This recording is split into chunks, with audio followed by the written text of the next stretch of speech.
define to me this the kind of gentrification that is taking place right now?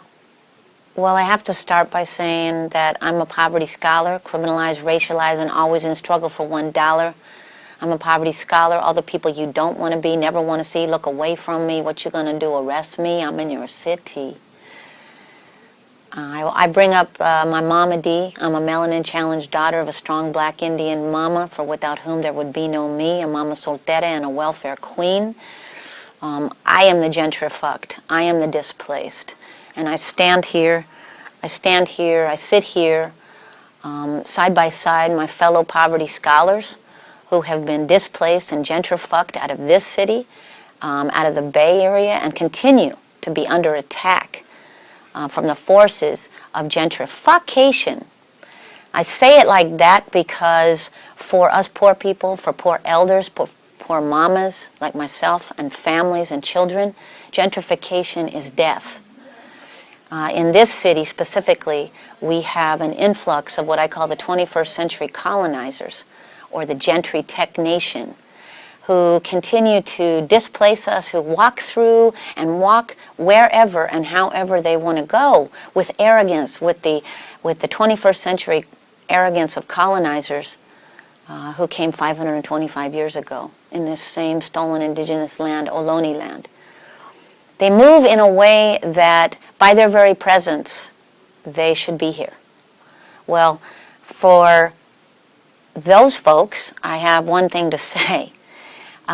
Just because you have this knowledge, just because you know how to do code source, just because you can do bitmaps, or because you have a formal institution education, it doesn't mean that you are any more important, that your knowledge or that your value is any more important than a mama, an abuela, a baby, a daughter who have lived in this city for generations and who have worked to keep the streets clean, to feed each other, to care for the buses and the transportation system, to be teachers, to be cooks, to be caregivers. But sadly, the gentry tech nation moves as though its knowledge empowers them with the inherent right to displace anyone or anything that's in its way toward this newer, cleaner, better society that exists more vibrantly on the digital streets than it does on the physical streets.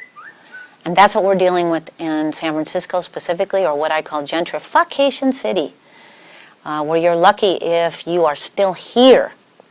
If you're a poor person, an elder, a family, a working class person who's lived here your whole life, it's very likely that you are either at risk or you are already receiving an eviction notice, because the property that you are in is desired by some 20-something childless tech worker.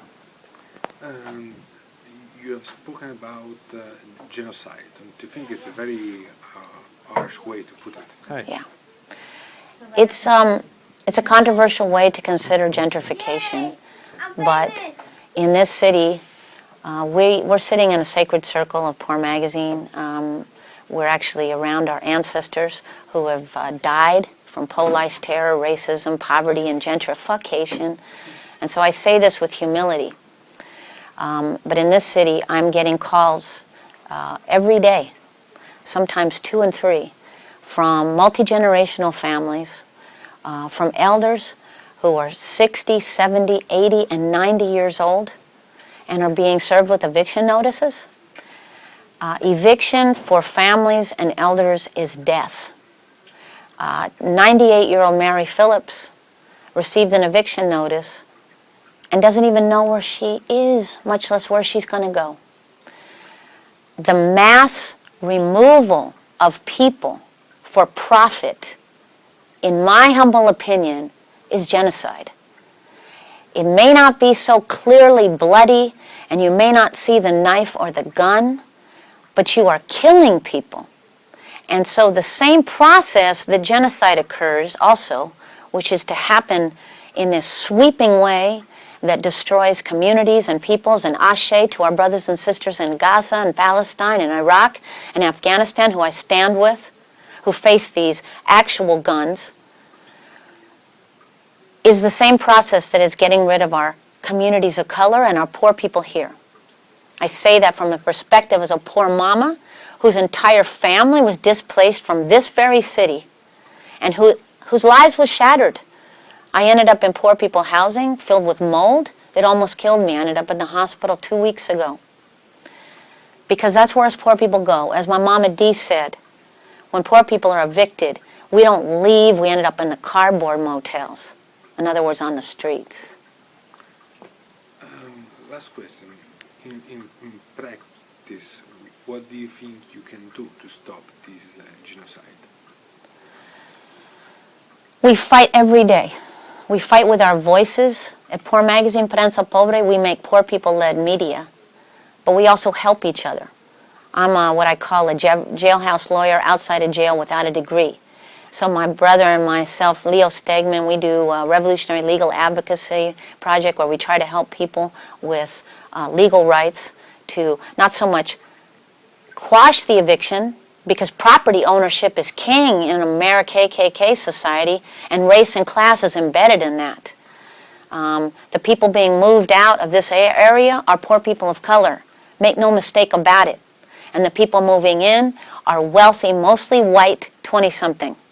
Sometimes there's a few people of color thrown in for color, but most of the time it's white folks.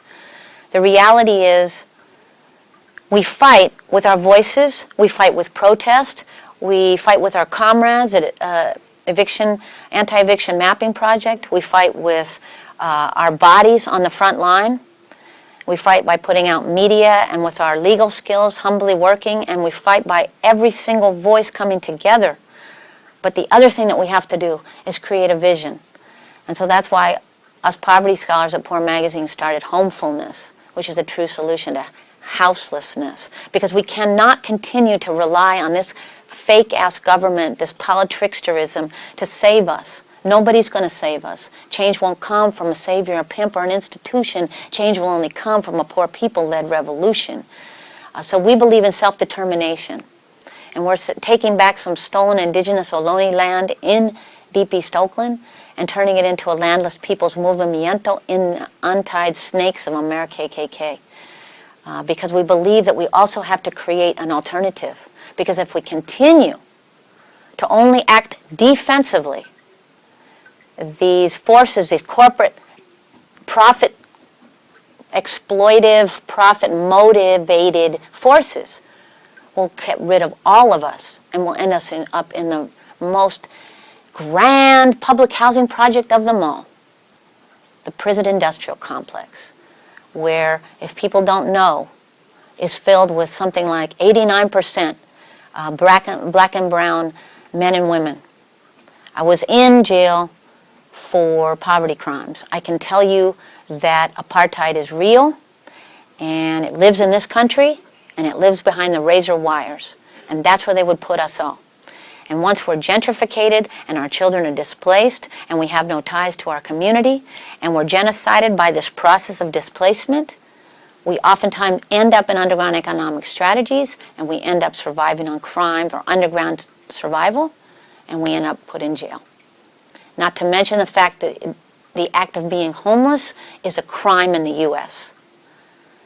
So when I say poverty crimes, you could argue that being a person of color, being poor in this country, is an act of crime already. So we have to act with vision as well as we have to fight, the two together. And we also have to stand shoulder to shoulder with our folks with forms of race and class privilege to enact reparations. This is something we practice and talk about at Poor Magazine. If you want to know more, check online, www.poormagazine.org. Peace.